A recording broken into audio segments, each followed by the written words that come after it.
முதல்ல இந்த கூட்டம் ஓட்டா மாறுமா மாறாதா அப்படிங்கிறதெல்லாம் தாண்டி இப்போ வந்து இதுதான்டா ரியல் கேஜிஎஃப் அப்படிங்கிற மாதிரி எப்படி இவ்வளவு கூட்டம். இந்த திருநெல்வேலிக்கே ஒரு சம்பவம் செய்வாங்க இல்லை, அந்த மாதிரி திருநெல்வேலினாலே ஒன்று அருவா இன்னொன்று அல்வான்னு வாங்கி அந்த மாதிரி அந்த அருவா வச்சு சம்பவம் செஞ்ச மாதிரி தொடர்ச்சியாக நீங்கள் அந்த மேம்பாலம் முழுக்க பார்த்தீங்கன்னா மக்கள் வெள்ளம், தரையில் திரும்பின பக்கம்லாம் மக்கள் தலைகள். நிச்சயமாக இந்த இடத்துல காற்று கூட போக முடியாத அளவுக்கு கூட்டம்ன்றதை கண்ணுக்கு முன்னாடியே பார்த்தோம். அதுவும் பசங்க இப்போ எடுத்து போட்டுருக்காங்க. ஒரு பக்கம் வந்து படையப்பா படத்தில் அப்படியே வந்துட்டு இருப்பாங்களே, வந்து ஊர் முழுக்க அந்த மாதிரி லாஸ்ட் கிளைமேக்ஸில், அது போலவும் இந்த ரியல் ராக்கி பாய் அப்படின்ற மாதிரியும்.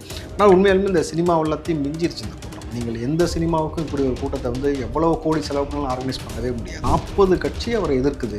யோசிச்சு பாருங்க மேடம், ஒரே சேலஞ்ச், ஓப்பன் சேலஞ்ச். இந்த 40 கட்சியும் ஒரு பக்கம் வந்துரு, ஒரு ஊர் ஒரு கிரவுண்டு செலக்ட் பண்ணு, நீ ஒரு மாநாடு போடு. இந்த பக்கம் விஜய் ஒரே ஆள் வந்து நிற்கிறார், ஒரு மாநாடு வைப்போம், ஒரே நாள் ஒரே நேரம், யாருக்கு மக்கள் வரான்னு பாரு. இந்த 40 கட்சியும் சேர்ந்து நீ 400 கோடி பாட்டில் கொடுத்து பிரியாணியை கொடுத்து, அது எலெக்ஷன் கமிஷன் பிரியாணி கொடுக்கூடாதுன்னா செத்துட்டாங்க இவங்க. ₹1 வரமாட்டான். அதை தாண்டி விஜய் ஒரே நம்பர் வந்து நின்னான்னா ஒட்டுமொத்த தமிழ்நாடு அந்த பக்கம் வந்து நிற்கிது. நம்மோது இங்கே ஜெயிஸ்டாரில் விஜய். நீங்கள் எலெக்ஷன் ரிசல்ட்றது ரெண்டாவது, ஒரு தனிப்பட்ட தலைவனாக வந்து நிற்கும் பொழுது மக்களுடைய பேரன்பை சம்பாரித்து என் புள்ள வந்துருச்சு, எங்கள் அண்ணன் வந்துட்டான் அப்படின்னு சொல்லி வந்து நிற்கிறாங்கல்ல. It's not election, it's emotion ஒரு வார்த்தையை பதிவு பண்ணார். எங்களுக்குள்ளே இருக்கக்கூடிய இந்த பாண்டிங்கை எந்த கொம்பனும், எப்படி இந்த வார்த்தையை அவர் தவிர்த்துட்டார், நான் சொல்கிறேன், எந்த கொம்பனும் ஒன்றும் பிடுங்க கூட முடியாதுன்னே சொல்லலாம் ஓப்பனாக. அதுதான் யதார்த்தமான விஷயம். ஸ்டாலினால் என்ன செய்ய முடியும் சொல்லுங்கள்? பேய்க்கும் சண்டை ஊரே வேடிக்கை பார்க்குதுன்ற மாதிரி இவங்க 2 பேரும் அடிச்சுக்கிட்டு இருக்காங்க. ஆனால் 2 கட்சியாலையும் நான் ஊழல் பண்ணலன்னு சொல்ல முடிச்சா, மக்கள் பணத்தை நான் திருடலன்னு சொல்ல முடிச்சா, பெண்களுக்கு பாதுகாப்பு கொடுத்தேன்னு சொல்ல முடிச்சா? முடியல. ஆனால் எங்களால் சொல்ல முடியுது. சீமான் வந்து கணக்கே கிடையாதுன்னு வச்சிங்களேன். அவர் வந்து அவுட் ஆஃப் தி பாக்ஸ் தான் எப்பயுமே. அவர் உலகம் தனி உலகம். உங்களுக்கு தெரியும், மரத்தோட பேசுறது, மலையோட பேசுறது, இப்படி தனியாக பேசிட்டே போவார். கொஞ்ச நாளில் வண்டியில் ஏற்றி கூப்பிட்டு போயிடுவாங்க. அது தனி உலகம், அவங்க உலகம். அப்போ இந்த 2 நபரும் மாறி மாறி அடித்து கொண்டு இருக்கும்பொழுது பல உண்மைகள் வெளியில் வருது. அப்போ எங்களுக்கு ரொம்ப ஈஸியாக இருக்குல்ல. இந்த 70 வருஷமாக நீ என்ன மாற்றின, என்ன பிடுங்கின, என்ன மாற்றினாக்கா, இந்த கேமராமேன் தம்பி மாதம் ஆரம்பத்தில் அவங்ககிட்ட ஒரு 10,000 இருக்குமா தம்பி, இருக்குமா தம்பி உங்கள்கிட்ட இருக்குமா? ஸ்டாலின்கிட்ட 10,000 கூட கேஷ் இல்லையா கையில், தெரியுமா உங்களுக்கு? சொத்து மதிப்பு கையில் கேஷ் ஹேண்ட்லிங் 10,000 கூட கிடையாது. பேங்க் டெபாசிட் எவ்வளோ? 10,000 மேலே இல்லையா பெருசாக? சொந்தமாக கார் இல்லை, ஆனால் பயணிக்கிற கார் 2.5 கோடி ரூபா டிஃபரெண்ட் இருக்கார். விஜய் அவர்களை ஜோசப் விஜய்னு அடையாளப்படுத்துறது யார்? பிஜேபிக்காரன் ஹெச் ராஜா தான் ஆரம்பிச்சு வச்சாப்புல. அந்த ஜோசப் விஜய் தான் நீ உன் கண்ணில் விரல விட்டு ஆட்டுறாப்புல. நீ ஒரு சிறுபான்மையை சார்ந்த நபர், கிறிஸ்தவத்தை சார்ந்த நபர் நீ அடையாளப்படுத்தினால, இன்னைக்கு அதே சிறுபான்மை சார்ந்த நபர் அவர் வந்து களத்தில் நிற்கிறாரு, அவர் ஓட்டு போடுறா, பிஜேபிக்கு போடாதான்னு முடிவெடுத்துட்டாங்க. செத்தையா? இதான் உன் பொருள் எடுத்து ஒன்னே போடுறது. போட்டாச்சா? வணக்கம் சார். வணக்கம் மேடம். அதாவது விஜய் அவர்களுடைய கூட்டம், முதல்ல இந்த கூட்டம் ஓட்டா மாறுமா மாறாதா அப்படிங்கிறதெல்லாம் தாண்டி இப்போ வந்து இதுதான்டா ரியல் கேஜிஎஃப் அப்படிங்கிற மாதிரி நிறைய வீடியோஸ் வந்து பரவிட்டே இருக்கு. எப்படி இவ்வளவு கூட்டம் ஆஃப்டர் கரூர் இன்சிடென்ட் ஆல்சோ அப்படிங்கிற மாதிரி அது ரொம்ப வியப்பை வந்து ஏற்படுத்தியிருக்கு. ரொம்ப சென்சேஷனலாகவும் பேசப்படுது. ஸோ அந்த கூட்டம் எப்படி விஜய்க்கு இவ்வளோ வருது? ஆஃப்டர் கரூர் அப்படின்றத விட ஆஃப்டர் கரூர் ப்ளஸ் ஆஃப்டர் கொளத்தூரில் தான் அவனுங்க பெரிய சேட்டையை பண்ண திமுக ஏற்பாடு செய்திருந்தது நம்ம செய்தியாக பார்த்தோம். தொடர்ச்சி அத்தனை பேருந்து விட்டு அந்த இன்சிடென்ட் போலவே இங்கேயும் நடப்பதற்கான எல்லா வாய்ப்பும் ஏற்படுத்தியிருந்தாங்க. அதை தாண்டி தளபதி மீது தனிப்பட்ட முறையான தாக்குதல், பர்சனல் அட்டாக்கு, இதை தாண்டி பார்த்தீங்கன்னாக்கா எஸ்ஓபி, அதை தாண்டி அவரே நிறைய இடத்துல கேன்சல் பண்ணுற மாதிரியாக ரூட் மேப் கொடுக்கறது. இங்கேருந்து இங்கே வரதுக்குள்ளேயும் 1 மணி நேரத்தில் வந்துடணும். எப்படி டி நகர்லேருந்து வில்லிவாக்கத்தில் 1 மணி நேரத்தில் வந்துடணும். அதுவும் அண்ணா நகர் ஆர்ச்சுக்குள்ளே பூந்து வரக்கூடாது. எப்படி? உனக்கு என்ன வேலை? உனக்கு வரநபருக்கு பாதுகாப்பு கொடுக்குறது தான் வேலை. இவ்வளோ டைம் டியூரேஷனுக்குள்ள வான்னு நீ எப்படி சொல்ல முடியும்? இப்போதானே காபந்து அரசு தானே, இப்போவும் எப்படி சொன்னது? அந்த காபந்து தான். அதைத்தான் சொல்கிறேன். அவங்களுக்கு ஒரு அறிவு வேணும்ல. ஏன்னா நீதிபதி சொன்ன வார்த்தை என்ன? விஜய் அவர்கள் வந்தாலே அது திருவிழா தானே, உங்களுக்கு தெரியாதான்னு கேட்டார் ஏற்கனவே. அதே கரூர் இன்சிடென்ட்ல தான் அவர் கேள்வியும் எழுப்பினார் அப்படின்னும் பொழுது அப்போ உங்களுக்கு தெரியணும்ல. முட்டாள்தனமாக வந்து இதுக்குள்ளே இப்படி வா, அதுக்குள்ளே அப்படி வா, இந்த ரூட்டுக்கு வரான்னு சொல்லக்கூடிய விஷயத்தின் போது அப்போது அதையும் பார்த்திங்கனாக்கா தளபதிக்கு தெரியும். இப்போ இதே ஸ்டாலினாக இருந்தார், உதயநிதியாக இருந்தாலும் வந்துடலாம். ஏன்னா 2 பேர் நிற்க போகிறாங்க, நீ வெறும் காற்று கையை வச்சுட்டு அப்படியே வந்துகிட்டே இருக்க போகிறேன். ஆனால் இது அப்படி கிடையாது இல்லையா? ஆனால் அதை தாண்டி இன்றைக்கி திருநெல்வேலியில் இந்த திருநெல்வேலிக்கே ஒரு சம்பவம் செய்வாங்க இல்லை, அந்த மாதிரி திருநெல்வேலினாலே ஒன்று அருவா இன்னொன்று அல்வான்னு வாங்கி அந்த மாதிரி அந்த அருவா வச்சு சம்பவம் செஞ்ச மாதிரி தொடர்ச்சியாக நீங்கள் அந்த மேம்பாலம் முழுக்க பார்த்தீங்கன்னா மக்கள் வெள்ளம், தரையில் திரும்பின பக்கம்லாம் மக்கள் தலைகள். நிச்சயமாக இந்த இடத்துல காற்று கூட போக முடியாத அளவுக்கு கூட்டம்ன்றதை கண்ணுக்கு முன்னாடியே பார்த்தோம். அவன் இப்போ அதுவும் பசங்க இப்போ எடுத்து போட்டுருக்காங்க. ஒரு பக்கம் வந்து அந்த படையப்பா படத்தில் அப்படியே வந்துட்டு இருப்பாங்களே, வந்து ஊர் முழுக்க அந்த மாதிரி லாஸ்ட் கிளைமேக்ஸில், அது போலவும் இந்த ரியல் ராக்கி பாய் அப்படின்ற மாதிரியும். ஆனால் உண்மையாலுமே இந்த சினிமா எல்லாத்தையும் மிஞ்சிருச்சு இந்த கூட்டம். நீங்கள் எந்த சினிமாவுக்கும் இப்படி ஒரு கூட்டத்தை வந்து எவ்வளோ கோடி செலவு பண்ணாலும் ஆர்கனைஸ் பண்ணவே முடியாது. ரியல் டைமில் ஒரு ஹீரோவாக இருந்த ஒரு நபர் வந்து இன்றைக்கி மக்கள் மத்தியில் வந்து ஒரு பெரிய தலைவராக ப்ரொஜெக்ட் ஆகி வந்து நிற்கும் பொழுது அவரை 40 கட்சி எதிர்க்கிறார். அதுதான் இங்கே ரொம்ப வேடிக்கையே. இங்கே திமுக கூட்டணி ப்ளஸ் அதிமுக கூட்டணி, இதுக்கப்புறம் இந்த பக்கம் பார்த்தீங்கன்னாக்கா அண்ணன் இருக்கார், நொண்ணன் இருக்கார் ஒருத்தர், சீமானு, டாமகுஞ்சின் அந்த பிரதர்ஸ். அதுக்கப்புறமேட்டு எலெக்ஷன் நின்ன கட்சி, நிற்காத கட்சி, இந்த பக்கம் சசிகலா இருக்காங்க, இந்த பக்கம் ஐயா மருத்துவர் ஐயா இருக்கிறாங்க. ஒட்டுமொத்தமாக 40 கட்சி அவரை எதிர்க்குது. யோசிச்சு பாருங்க மேடம், ஒரே சேலஞ்ச், ஓப்பன் சேலஞ்ச். இந்த 40 கட்சியும் ஒரு பக்கம் வந்துரு, ஒரு ஊர் ஒரு கிரவுண்டு செலக்ட் பண்ணு, நீ ஒரு மாநாடு போடு. இந்த பக்கம் விஜய் ஒரே ஆள் வந்து நிற்கிறார், ஒரு மாநாடு வைப்போம், ஒரே நாள் ஒரே நேரம், யாருக்கு மக்கள் வரான்னு பாரு. இந்த 40 கட்சியும் சேர்ந்து நீ 400 கோடி பாட்டில் கொடுத்து பிரியாணியை கொடுத்து, அது எலெக்ஷன் கமிஷன் பிரியாணி கொடுக்கூடாதுன்னு தான் செத்துட்டாங்க இவங்க. அதுக்கு ₹1 வரமாட்டான். அதை தாண்டி விஜய் ஒரே நம்பர் வந்து நின்னான்னா ஒட்டுமொத்த தமிழ்நாடு அந்த பக்கம் வந்து நிற்கிது. நம்மோது இங்கே ஜெயிஸ்டாரில் விஜய். நீங்கள் எலெக்ஷன் ரிசல்ட்றது 2வது, ஒரு தனிப்பட்ட தலைவனாக வந்து நிற்கும் பொழுது மக்களுடைய பேரன்பை சம்பாரித்து என் புள்ள வந்துருச்சு, எங்கள் அண்ணன் வந்துட்டான் அப்படின்னு சொல்லி வந்து நிற்கிறாங்கல்ல. அந்த குழந்தைய கொண்டு வந்து கொடுக்கும்போது அந்த சின்ன பையனை வாங்கி தோளில் விஜய் வச்சு, நான் பார்க்காத தூரத்தையும் நீ பாருன்னு சொல்லி ஒரு தலைவனாக ஒரு தகப்பனாக நின்று பிள்ளைகளை எங்கள் தோளுக்கு மீறிந்து காட்டுறாருல. இது போன்ற ஒரு சம்பவம். அவர் கையில் கிட்டார் கொடுத்தது, கப்பு கொடுத்தது, மக்கள் மாலையை போட்டது, அந்த மக்களை பார்த்து உற்சாகமாக வந்த பிறகு அவர் சொன்ன வார்த்தை, என்னென்ன நெருக்கடி, கரூர் இன்சிடெண்ட்டை வந்து என் மேல் பழி போட்டது, அதை வைத்து என்னை முடக்க பார்த்தது, எஸ்ஓபி போட்டு என்னை முடக்க பார்த்தது, தொடர்ச்சியாக பர்சனலாக என் கூடயே இருந்த நபர்களை வச்சு 30 வருஷமாக இவ்வளோ நாள் வெயிட் பண்ணி கடைசி எலெக்ஷனுக்கு முன்னாடி 30 நாளைக்கு முன்னாடி ஒரு அவதூறை பரப்புனது, இதையெல்லாம் தாண்டி it's not election, it's emotion ஒரு வார்த்தையை பதிவு பண்ணார். எங்களுக்குள்ளே இருக்கக்கூடிய இந்த பாண்டிங்கை எந்த கொம்பனும், எப்படி அந்த வார்த்தையை அவர் தவிர்த்துட்டார். நான் சொல்கிறேன், எந்த கொம்பனும் ஒன்றும் பிடுங்க கூட முடியாதுன்னே சொல்லலாம் ஓப்பனாக. அதுதான் யதார்த்தமான விஷயம். ஸ்டாலினால் என்ன செய்ய முடியும் சொல்லுங்கள்? இதுக்கப்புறம் என்ன நினச்சின்னு உங்களுக்கு தெரியுமா? நான் இப்போ நமக்கு எல்லா கட்சியிலையும் தொடக்கம் இருக்குது. ஏன்னா நம்ம வந்து காங்கிரஸ் வந்து நம்ம பயணப்பட்டு வந்த நபர்னால உதயநிதியை கூப்பிட்டு பேசினாராம், மகன் இதுக்கு மேலே என்ன சினிமாவுக்கு நடிக்க போறியா, என்ன செய்யலை, நீ என்ன செய்ய போகிற அப்படின்னு சொல்லி கேட்டிருக்காரு. அந்த பிள்ளை ஒரே அழுகையாம். எப்படி முன்னாடி பால்டாயில் குடிச்சு அழுதுச்சோ அதே மாதிரி இந்த வாட்டியும், இல்லை கண்டிப்பாக நான் வந்து எப்படியாவது சிஎம் ஆகணும், உங்கள் போஸ்டிங் எனக்கு வேணும்ன்ட்டு. அப்போ அந்த நேரம் பார்த்து டிவியில் இந்த காட்சி ஓடிச்சான். இந்த முத்துக்கு முத்தாகன்னு ஒரு பாட்டு வரும், பார்த்துருக்கீங்களா, மாயாண்டி குடும்பம்னு. அப்பா நீ செத்து போய்ட்டு அந்த கட்டில் எனக்கு தானேன்னு கேட்பான். அந்த சீன் இல்லை, அங்கே இருந்த நபர் என்கிட்ட சொன்னது, அந்த மாதிரி அந்த சீன் ஓடிச்சான். அந்த மாதிரி இதெல்லாம் எல்லாம் கோயின்சிடென்ட்டாக ஒரே மாதிரி நடந்துக்கிட்டு இருக்கு அப்படின்ற மாதிரி. ஆனால் கிரவுண்ட் ரியாலிட்டி இன்றைக்கி தமிழ்நாட்டுக்குள்ளே தளபதி விஜய் தான் he's the king and he's the king மேக்கர்ன்ற மாதிரி.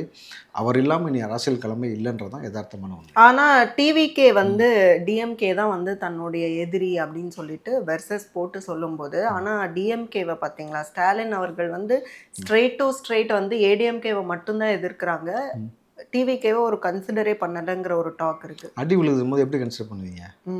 இப்போ ஒருத்தனை இழுத்து போட்டு சாத்திக்கிட்டே இருக்கிறோம், அவன் திரும்ப அந்த ஆள்கிட்ட வருவானா? யோசிச்சு பாருங்கள், வரமாட்டேன். உனக்கு அடி அந்தளவுக்கு இங்கே விழுந்துக்கிட்டு இருக்கு மேடம். சின்ன சின்ன பசங்கள்லேருந்து வாரியர்ஸ் நீங்கள் நல்லா பாருங்கள்.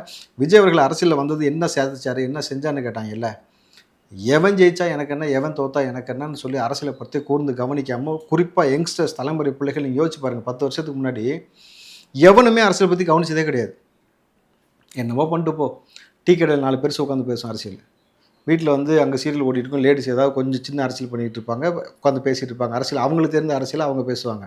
இப்படி தான் போயிட்டு இருந்துச்சு. என்றைக்கு இவர் அரசியல் களத்துக்குள்ளே வந்தாரோ, இளைஞர்களை நீங்கள் அரசியலுக்குள்ளே வாங்க, இது ஒரு துறையை தேர்ந்தெடுங்கன்னு சொன்னார். ஆட்டோமேட்டிக்காக ட்ரெய்லர் டீசர்னு பார்த்துட்டு ஃபயர் விட்ட பசங்க எல்லாத்தையும் தூக்கி போட்டு உள்ளே வந்து நின்று இன்னைக்கு என்ன பார்த்துக்கிட்டு இருந்தாங்க பசங்க? சாயங்காலம் ஆனால் வந்து அவங்க பாட்டுக்கு ஜாலியாக உட்காந்து இந்த பப்ஜி விளையாடுறது, இந்த பக்கம் பார்த்தீங்கன்னாக்கா அவங்க பாட்டு ஜாலியாக கிரிக்கெட் விளையாடுறது, இந்த பக்கம் வந்து ஏதாவது ஒரு என்டர்டெயின்மெண்ட் ஷோஸ் பார்த்துக்கிட்டு இருந்த பசங்க டிபேட் பார்க்குறாங்க. இன்றைக்கி நம்ம உட்காந்து இவ்வளோ பேசுகிறோமே, யார் பார்க்குறா அதிகமாக? யங்ஸ்டர்ஸு.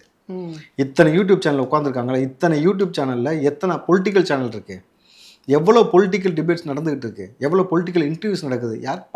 யாராவது இன்டர்வியூ எடுப்பாங்களா காசு கொடுத்து?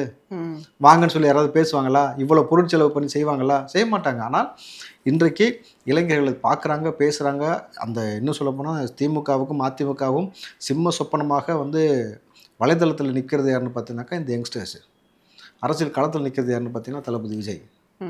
ஸோ இதுக்கு மேலே என்ன வேணும்? நிறைய வீடியோஸ், நிறைய ரீல்ஸ் வந்து பார்க்க முடியுது. அது வந்து விஜய்க்காக ஒர்க் பண்றவங்க செய்யறதா, இல்ல வந்து விஜயோட ஃபேன்ஸே வந்து செய்யறதா அப்படிங்கிற அளவுக்கு நிறைய வீடியோஸ் வந்து விஜய்க்கு ஃபேவரா வருது.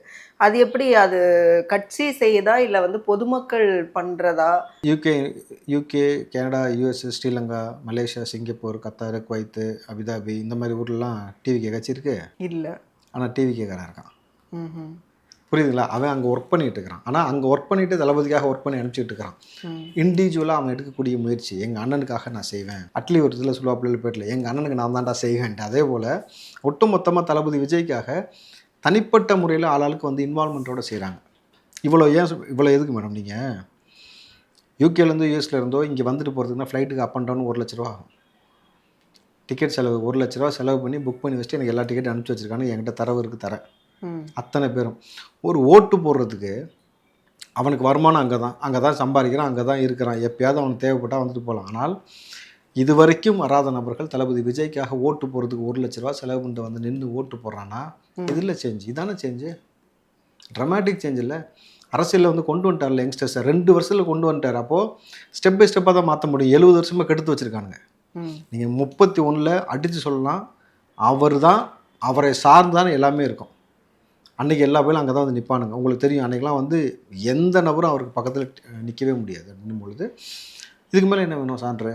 எலெக்ஷன்ஸ் அப்படின்னாலே கட்சிகள் வந்து இப்போ டிஎம்கே, ஏடிஎம்கே மாறி மாறி வந்து ஓட் கேட்கும்போது மக்கள் கிட்ட வந்து என்ன சொல்லுவாங்கன்னா, இப்போ இன்கேஸ் வந்து டிஎம்கே ஆட்சியில் இருக்குன்னா ஜெயலலிதா அவர்கள் என்ன சொல்லுவாங்க, அப்போ வந்து டிஎம்கே வந்து இவ்வளோ கொடுமைகள் வந்து செஞ்சுருக்காங்க, மக்களுக்கு வந்து இவ்வளோ தீமைகள் செஞ்சுருக்காங்க, இவங்க ஆட்சி இருக்கிறதுனால உங்களுக்கு வந்து இவ்வளோ நன்மைகள் வராமல் இருக்குது, அப்படி வந்து அவங்க பிரச்சனைகளை எடுத்து சொல்லி சொல்லி பதிய வச்சு அப்போது அந்த ஓட்ஸ் எல்லாத்தையுமே கவர் பண்ணுவாங்க. அப்படி மக்கள் மாறி மாறி வந்து ஒன்றா டிஎம்கே ஃபுல்லாக ஓட் பண்ணுவாங்க, அப்புறம் ஏடிஎம்கே ஃபுல்லாக ஓட் பண்ணுவாங்க. ஆனால் இன்னைக்கு களம் வந்து டிஎம்கே மேலே கோவம் இருக்குது அப்படின்னா அது எல்லாமே டிவிகேவுக்கு தான் வரும் அப்படிங்கிற மாதிரியான சூழல் இருக்குதா?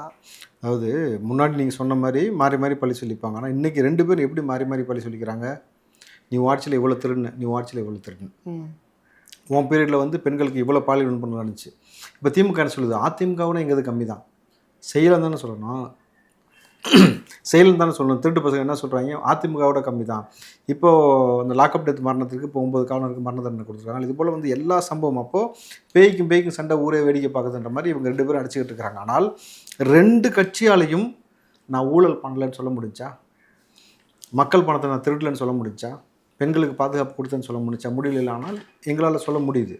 சீமான் வந்து கணக்கே கிடையாதுன்னு வச்சிங்களேன். அவர் வந்து அவுட் ஆஃப் தி பாக்ஸ் தான் எப்பயுமே. அவர் உலகம் தனி உலகம், உங்களுக்கு தெரியும். மரத்தோட பேசுறது, மலையோட பேசுறது, இப்படி தனியாக பேசிட்டே போவார். கொஞ்ச நாளில் வண்டியில் ஏற்றி கூப்பிட்டு போயிடுவாங்க. அது தனி உலகம், அவங்க உலகம். அப்போ இந்த 2 நபரும் மாறி மாறி அடித்து கொண்டு இருக்கும் பொழுது பல உண்மைகள் வெளியில் வருது. அப்போ எங்களுக்கு ரொம்ப ஈஸியாக இருக்குல்ல. அப்போ 70 வருஷமாக இதைத்தான் செஞ்சுருக்கிறாங்க.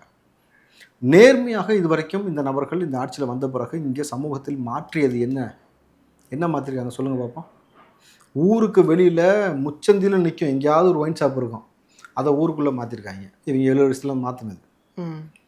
கோயில் பக்கத்தில், ஸ்கூல் பக்கத்தில் இருக்கக்கூடாதுன்றமா? நீங்கள் போங்க, வடபழனி போங்க, ஏவிஎம் ஸ்டுடியோக்கு ஆப்போசிட்லேயே ஒன்று இருக்கும். இந்த பக்கம் போங்க, கோயிலுக்கு பக்கத்துலேயே ஒன்று இருக்குது. இந்த பக்கம் வாங்க, ஸ்கூலுக்கு பக்கத்தில் ஒன்று இருக்குது. எல்லா பக்கமும் இப்போ ஊருக்குள்ளே அதை கொண்டு வந்துட்டான். சாதிய பாகுபாடுன்றது இந்த மாதிரி பெருசாக இருக்கக்கூடாதுன்னு ஒளிச்சன்றாங்க. அதை எங்கே கொண்டு வந்து வச்சுருக்காங்கன்னா ஸ்கூலுக்குள்ளே கொண்டு வந்து வச்சுட்டானுங்க. நீங்கள் நல்லா யோசிச்சு பாருங்கள். நாங்குநேரி போடுற எல்லா பள்ளிகள்லையும் நல்லா படித்தா வெட்டினானுங்க, புல்லட் ஓட்டினா வெட்டினானுங்க, சாதிய பாகுபாடு நடந்துச்சு. ஸ்கூலில் வந்து யூரினை பிடிச்சி வாட்டர்களை வச்சு குடிக்க வச்ச சம்பவம்னு சொல்லி பல நடந்துச்சு. அதை தாண்டி வேங்கை வயல் மறந்து போயிடக்கூடாதுல யாருமே. மலம் குடிநீரில் மலம் கலந்த விஷயமா இருக்கட்டும், இந்த கனிம வளங்கள், இயற்கை வளங்களை திருடாமல் இருப்பதற்கு பெரிய ஒரு அமைப்புகள்லாம் இன்றைக்கி போராடி கிடந்தாங்க. இன்றைக்கு அந்த அமைப்புகள் யாரை போகிறனாக்கா அடித்து கொல்லப்படுறான், லாரி ஏற்றி கொல்லப்படுறான், வெட்டப்படுறான், செய்தியாளர்களை கடத்தி கொண்டு போய் வச்சு கேமரா அப்படின்ட்டு அடிக்கிறானுங்க. சரி, இங்கே எதுவுமே இல்லை, நல்ல சாப்பாடு இல்லை, நல்ல உணவு இல்லை, சாராயத்தை கொடுத்துட்டாங்க, சாதியை ஊற்றிட்டாங்க, எப்போ உடம்புலாம் நோய் வந்திருக்கு, ஹாஸ்பிட்டலில் போனோன்னா கூப்பிட்டு வச்சு கிட்னி எடுத்து விட்டுறானுங்க. அந்த ஆளுக்கு மறுபடியும் இன்றைக்கி வாய்ப்பு கொடுத்துருக்குறாங்க. அப்போது இந்த 70 வருஷமாக நீ என்ன மாற்றின, என்ன பிடுங்கின, என்ன மாற்றினாக்கா விவசாய பூமியை தேர்ந்தெடுத்து தேடி தேடி கொண்டு போய் நீ பரந்தூர் ஏர்போர்ட் கொண்டு வரதுக்கும் சிப்காட்டுக்கும் விவசாயிகளுக்கு கையகப்படுத்துகிற எந்த அறிவில் ஒன்றா செய்வானா? வேளச்சேரியில் சதுப்பு நிலம் அவ்வளோ பெரிய நிலம் இருக்குது, அந்த நிலத்தில் குப்பையை கொட்டி வச்சுருக்க, எத்தனை ஏக்கருக்கு மறைச்சி கொட்டி வச்சுருக்கிற. அப்போ இது போல் முட்டாள்தனத்தை தான் செஞ்சுருக்கிற பொழுது அட்மினிஸ்ட்ரேஷன் டோட்டல் ஃபெயிலியர். டிக்கெட் எடுக்க வக்கு இல்லாமல் வந்த ஒரு நபருடைய குடும்பம் ஆசியாவில் பெரிய பணக்கார குடும்பமாக மாறி இருக்குது. காலங்காலமாக இருந்த பூர்வ குடிகள் இன்னைக்கு வரைக்கும் 10க்கு 10 வீட்டில் ஒரு குடும்பம் வந்து வாழ்ந்துட்டு இருக்கு. பட் கம்பேரிசன் அப்படின்னு வரும்போது தாவேகா இப்போ வந்த கட்சி, ஆனா வந்து டிஎம்கேவோ ஏடிஎம்கேவோ இவ்வளோ வருடங்களாக மக்களுக்கு வந்து என்ன அவங்க கலக்குறீங்க? ஊழலே பண்ணாலும் திட்டங்களை கொண்டு வந்து தமிழ்நாட்டை பல வகையில மற்ற மாநிலங்களை விட முன்னணியில வச்சிருக்கக்கூடிய கட்சிகள் அப்படின்னு தான் மக்கள் மத்தியில பேர் இருக்கு. அதோட அப்போ எப்படி வந்து கம்பீட் நீங்க சொல்லுங்க, பண்ணுவீங்க? மக்கள் மற்ற மாநிலத்தில் 2 வயசு குழந்தைய ஒரு கட்சிக்காரன் பாலியல் வன்கொடுமை செஞ்சு கொண்டுட்டான், இந்த மாநிலம் சொல்லுங்க பார்ப்போம், சொல்லுங்க. இல்ல ஆல்ரெடி வந்து அவங்க ப்ரூவன் கட்சிகள். நான் ப்ரூவன் கட்சி தான் நானும் கேட்குறேன். மற்ற மாநிலத்தில் இங்கே தமிழ்நாட்டில் திமுகவை சார்ந்த நபர் 2 வயசு குழந்தைய பெண் குழந்தைய பாலியல் வன்கொடுமை செஞ்சு கொண்டுட்டான். வேறு எந்த ஸ்டேட்லையும் நடந்துச்சு கம்பேரிட்டிவ்லி? அப்போ அதை விட இங்கே பெட்டர்மெண்ட்டாக நீ செஞ்சிருக்கேன்னு சொல்ல வரியாதா? அண்ணா யூனிவர்சிட்டிக்குள்ளே போய் ஒரு கல்லூரிக்குள்ளே போய், இந்த கல்வி அறிவு தான் சொல்கிறேன், கல்லூரிக்குள்ளே போய் பாலியல் வன்புணர்வு அண்ணா யூனிவர்சிட்டிக்குள்ளே எந்த ஸ்டேட்டில் நடந்துச்சு இந்த மாதிரி? உடனே ஒரு ஸ்டேட் கவர்மெண்ட்டே சொல்லுது கேமரா வேலை செய்யலை. எந்த கவர்மெண்ட் நடந்துச்சு? உடனே பார்த்தீங்கன்னாக்கா அந்த பெண்ணுடைய எஃப்ஐஆர் தகவல்கள்லாம் வெளியில் லீக் ஆகுது. எந்த ஸ்டேட்டில் நடந்துச்சு சொல்லுங்கள். என்ன நீ பெருசாக பிடிங்கிட்ட? வட மாநிலத்தில் நீங்கள் பார்த்தீங்கன்னாக்கா பெண்ணை நிர்வாணப்படுத்தி அடித்து ஊர்வலமாக கூட்டு போனாங்கல்ல, அதை விட மோசமாக இன்றைக்கி தமிழ்நாட்டில் போய்கிட்டு இருக்கா இல்லையா? குழந்தைக்கே பாதுகாப்பு இல்லை. 80 வயசுன்றது என்ன வயசு மேடம்? அது நடக்கக்கூட முடியாத ஒரு தள்ளாடிய முதுவை பருவம், கரெக்டுங்களா? அந்த பெண்மணியை பாலியல் வன்கொடுமை செஞ்சு கொள்கிறானுங்கன்னா இவங்களை என்ன செய்யலாம்? அந்த ஸ்டேட்டில் போதை எந்தளவுக்கு நீ வளர்த்து வச்சுருந்தேனாக்கா, இதை தாண்டி போதையில் ஒருத்தன் பல்லாவரத்தில் பசு மாடை பாலியல் வன்கொடுமை செஞ்சுட்டு உட்காந்துருந்தான். இந்த கேவலத்தை தானே செஞ்சு வச்சுருக்கேன். நீ என்ன பெருசாக கலட்டிட்டேன்னு நான் கேட்குறேன். எப்படி இன்ப நிதிக்கு 1000 கோடி வந்துச்சு? அதை மட்டும் பதில் சொல்லுங்கள் திமுக காரனை. ஸ்டாலின் உதயநிதியை சொல்லுங்கள். உன் பேரை என்ன வேலை செஞ்சான்? அவனுக்கு எப்படி ரஜினி கமலை வச்சு படம் எடுக்கிறதுக்கு இவ்வளோ பணம் வந்துச்சு? இட்லி கடை சட்னி கடைன்னு படம் எடுத்துருக்கானே, எங்கேருந்து வந்துச்சு? யார் காசு? நல்லா யோசிச்சு பாருங்கள். இன்றைக்கி இந்த கேமராமேன் தம்பி மாதம் ஆரம்பத்தில் அவங்ககிட்ட ஒரு 10,000 ரூபா இருக்குமா? தம்பி இருக்குமா தம்பி உங்கள்கிட்ட இருக்குமா? ஸ்டாலின்கிட்ட 10,000 கூட கேஷ் இல்லையா கையில், தெரியுமா உங்களுக்கு? சொத்து மதிப்பு கையில் கேஷ் ஹேண்ட்லிங் 10,000 ரூபா கூட கிடையாது. பேங்க் டெபாசிட் எவ்வளோ? 10,000க்கு மேலே இல்லையா பெருசாக? சொந்தமாக கார் இல்லை, பணம் பயணிக்கிற கார் 2.5 கோடி ரூபா டிஃபரெண்ட் கார். அவங்க கெட்டிருக்க வாட்சோட ரேட் என்ன தெரியுமா? ஸ்டாலின் கட்டுறது, சபரீசன் கட்டுறது, உதயநிதி கட்டுறது, எங்கேருந்து வந்துச்சு காசு? அப்போ நீ மக்களை எவ்வளோ முட்டால் நினச்சிருந்தா இந்த மாதிரியான விஷயத்தை நீ செய்வேன். அப்போ கேட்குறவங்களாம் கேனையே இழிச்ச வாங்கி நினச்சிக்கிட்டு உங்ககிட்ட ஒன்றும் இல்லைன்னா அப்பாவி ஏழைன்னு சொல்கிறேன், இதை நம்பணுமா? ஆனால் உன் பேரை உட்காந்து இவ்வளோ பெரிய படத்தை ரஜினி கமலை வச்சு படம் எடுக்கிறான். அப்போ மக்களை நீ என்னவா பார்க்குற? இழிச்ச வாய் வேலை தானே பார்க்குற. புரிஞ்சா உங்களுக்கு? இதைத்தான் நம்ம மாற்றுறோம். அப்போ இதெல்லாம் எக்ஸ்போஸ் ஆகுது. இன்றைக்கி எப்போ எக்ஸ்போஸ் ஆச்சு? தளபதி வந்ததுக்கு பிறகு அவருக்கு பெரும் கூட்டம் இளைஞர்கள் உள்ளே வந்துட்டாங்க. இளைஞர்கள் சக்தி அவங்களுக்கு முன்னாடி திமுக ஒன்றுமே செய்ய முடியாது, மண்டிட்டு தான் ஆகணும். அதான் வரலாறு. நாங்கள் விசாரிக்கும் போதுமே களத்தில் என்னதான் ஏடிஎம்கே நீங்கள் களத்தில் இல்லைன்னு சொன்னால் கூட வாட் எவர் அந்த கட்சியில் என்ன நடந்தாலும் நாங்கள் ஆல்ரெடி அந்த 2 லீஃப் சிம்பிளுக்கு தான் போட்டுட்டு இருந்திருக்கோம். அதனால இப்போவும் அதுக்கு தான் போடுவோம், நாங்கள் மாற மாட்டோம் அப்படிங்கிற ஓட்டர்ஸை டிவிக்கு எப்படி கவர் பண்ணும்? நீங்கள் சர்வே எங்கே எடுத்தீங்க? கூவத்தூர்லையா? சர்வே இல்லை, நான் பார்க்கும்போது அதான் கூவத்தூரில் போய் அங்கே எதுவும் விசாரிச்சிங்களான்னு கேட்டேன். அங்கேனா ரெட்டலைக்கு தான் ஓட்டு போடணும்னு சொல்லியிருப்பாங்க. வெளியில் கேட்டு பாருங்க, கிரவுண்டில் நார்மல் பீப்புள் தான். நார்மல் பீப்புள்கிட்ட நீங்கள் கேட்டீங்க? என்னை சுற்றி இருப்பவர்களிடம். சரி, அப்போ ஏரியாவை மாற்றுங்க மேடம், சரியாயிரும். நீங்கள் ஏரியா மாற்றி வந்துட்டீங்கன்னாக்கா சரியா போயிடும். உங்களை சுற்றி இருக்கக்கூடிய ஏரியா சரியில்லைன்னு அர்த்தம். சவால்கள்னு சொல்கிறேன், அதெல்லாம் நீங்கள் கவர் பண்ண. அது சவாலே இல்லை மேடம், நல்லா புரிஞ்சுங்க. மதவாத பிளவுவாத சக்தியோடு போய் உட்காந்துக்கிட்டு ஜெயலலிதா அன்னைக்கு சொன்ன வார்த்தை, மக்களை என்னை மன்னித்து விடுங்கள், நீ ஒருபோதும் பிஜேபியோட கூட்டணி இல்லைன்னு சொல்லிட்டாங்க, அதே தான் இனிமேல் நானும் சொல்கிறேன் அப்படின்னு எடப்பாடி சொல்லிவிட்டு இன்றைக்கி நீங்கள் அங்கே போய் குத்த வச்சு உட்காந்துருக்குறீங்க. கரெக்டுங்களா? இது என்ன மனநிலை? என்ன மனநிலை சொல்லுங்கள். நீங்கள் விஜய் அவர்களை ஜோசப் விஜய்னு அடையாளப்படுத்துனது யார்? பிஜேபிக்காரன் ஹெச் ராஜா தான் ஆரம்பித்து வச்சாப்புல. அந்த ஜோசப் விஜய் தான் நீ உன் கண்ணில் விரல விட்டு ஆட்டுறாப்புல. நீ ஒரு சிறுபான்மையை சார்ந்த நபர், கிறிஸ்தவத்தை சார்ந்த நபர் நீ அடையாளப்படுத்தினால, இன்றைக்கி அதே சிறுபான்மை சார்ந்த நபர் அவர் களத்தில் நிற்கிறாரா, அவர் ஓட்டு போடுறா, பிஜேபிக்கு போடாரான்னு முடிவெடுத்துட்டாங்க. செத்தையா? இதான் உன் பொருள் எடுத்து ஒன்றே போடுறது. போட்டாச்சா? எங்கே நான் இதுக்கு முன்னாடியாவது பிஜேபி 1-2 வந்துக்கிட்டு இருந்தேன். தளபதி விஜய்க்கு வந்ததுக்கப்புறம் நீ வந்துட்டு பார்ப்போம். நான் முன்னாடியே உங்கள்கிட்ட சொல்லியிருக்கேன், வழுக்கத்தில் விழுந்தவனுக்கு ஹேர் டிரான்ஸ்பிளேஷன் பண்ணி முடிய நெட்டு வைப்பாங்க. அப்படி கூட தாமரைங்க நெட்டு வைக்க முடியாது. ஒரு மயிரை கூட நெட்டு வச்சிட முடியும், இதை நெட்ட முடியாதுன்றேன். அதான் அர்த்தம். அதான் யதார்த்தம் மேடம். பிஜேபியில் ஒரு ஸ்போக்ஸ் பர்சன் கிட்ட நாங்கள் கேட்டோம். அப்போ வந்து இந்த மாதிரி டிவிகே கூட வந்து நீங்கள் வந்து பேச்சுவார்த்தையெல்லாம் நடத்திருக்கீங்க, இவ்வளோ சீட்ஸ் பேரம்லாம் பேசியிருக்கீங்கன்னு சொல்லி ஆதவர்ஜுன் அவர்கள் சொல்கிறாங்க அப்படின்னா, அதுக்கு அவங்க சொன்ன பதில் என்னன்னா, ஏற்கனவே வந்து ஆட்சி அதிகாரத்தில் பங்குன்னு அந்த கட்சி சொல்லியும் லெட்டர் பேட் பார்ட்டிஸ் கூட அங்கே போய் சேரலை. நாங்கள் இவ்வளோ பெரிய கட்சி, ஒரு எவ்வளோ பெரிய தேசிய கட்சியா? தேசிய கட்சி எப்படி வந்து நாங்கள் போய் அவங்களோட பேச்சுவார்த்தை நடத்தியிருப்போம் அப்படின்னு கேட்டாங்க. சந்தோஷம். அந்த சொன்னாலும் அது வரைக்கும் மகிழ்ச்சி. அப்போது பிஜேபியோட ஒட்டு இல்லை உறவு இல்லைன்றது உங்களுக்கு புரிஞ்சுக்கிச்சா எங்களுக்கு? கரெக்டா? எங்கே அவனை வைக்கணுமோ அங்கே நாங்கள் வச்சுருக்கோமா? கரெக்டாக தானே மேடம்? 10,000 இருந்தாலும் செருப்பு தான். மிரட்டுறாங்க, உருட்டுறாங்கன்னு சீன் போடுறீங்க தாவேக்கா அப்படின்னு அவங்க சொல்கிறாங்க. அது ஜனநாயகன் படத்தில் நடந்த விஷயம் தானே. நீங்கள் பிற மாநிலங்களில் விலை கொடுத்து வாங்கினானா இல்லையா பிஜேபி? ஆடியோ வீடியோ வெளியிட்டானால வெளியில்லையா? அவங்க ஆடியோ வீடியோ வெளியிடுவானுங்க, இல்லாட்டி காசை வச்சு ஆளை பேரம் பேசி வாங்குவாங்க. இதை தான் செய்ய தெரியும். கிரவுண்டில் களத்தில் இறங்கி வந்து நிற்கணும் மக்கள்கிட்ட. என்ன நின்றுருக்காங்க? தமிழ்நாடு மண், இந்த கலாச்சாரம்ன்றது வேறு மேடம். நம்மளுடைய மொழி, நம்மளுடைய உணவு கலாச்சாரம், நம்மளுடைய இயற்கை வளங்கள்ன்றது வேறு, நம்மளுடைய கனிம வளங்கள்ன்றதுடைய அமைப்புகள் வேறு, இங்கே இருக்கக்கூடிய கோயில் வழிபாடு வேறு, குலதெய்வ வழிபாடுன்றது வேறு, இங்கே இருக்கக்கூடிய சிற்பக்கலைகள் வேறு, இங்கே இருக்கக்கூடிய மருத்துவ கலைகள் வேறு, இங்கே இருக்கக்கூடிய தற்காப்பு கலைகள் வேறு. நம்ம மண்ணுக்கு நமக்கு ஒரு பண்பாடு இருக்குது, ஒரு கலாச்சாரம் இருக்குது, நம்மளுடைய கூட்டு குடும்பம் வாழ்வியல் முறைன்றதெல்லாம் வேறு. அவன் சொல்கிற மாதிரி நம்மளால் சாணியை திங்க முடியுமா? காலைல வச்சு ஒரு டம்ளர் மூத்திரத்தை மாட்டு மூத்திரத்தை கொடுறான்னுவான், சாணியை தின்னுன்றான். நடக்க முடியுமா? கொரோனா வந்தப்பே கைத்தட்டு விளக்கத்துன்னு சொன்ன கூட்டம் தானே அது. நீங்கள் நல்லா யோசிச்சு பாருங்க, சரியாமா அது? தமிழிசை ஒரு டாக்டரு, ஆமாம் கோமியை குடித்தா நோய் சரியாகணுது. அதுக்கு நீ எதுக்கு எம்பிபிஎஸ் படிச்சிங்க? டெய்லி 2 கிளாஸ் மூத்திரத்தை வாங்கி குடிச்சிட்டு போயிருக்க வேண்டியதானே? மாட்டு மூத்திரத்தை நீ வேறு தப்பாக எடுத்துக்கூடாது, அது வேறு கான்ட்ரவர்சி ஆக்கி விட்டுருவானுங்க. செஞ்சுருக்க வேண்டியதானே? அவ்வளோ ஹைஜீனிக்காக பேசினவங்க அவங்க ஒரு முறை ஒரு பிறந்தநாள் கொண்டாட்டம் பண்ணாங்க. அந்த காணொலி இப்பயும் இருக்கும். கேக் வெட்டினா எப்படி வெட்டுவீங்க மேடம்? கத்தி வச்சு தானே எடுத்து கொடுப்பீங்க வெட்டி ஸ்பூனில். அந்த அக்கா கையில் போட்டு உழப்பி பிச்சு எடுத்து கொடுத்துச்சு தெரியுமா உங்களுக்கு? அவ்வளவுதான் அவங்க அறிவு. அதை கொண்டு வந்து தமிழ்நாட்டுக்கு நுழைக்கணும்னு நினச்சாக்கா நடக்காது.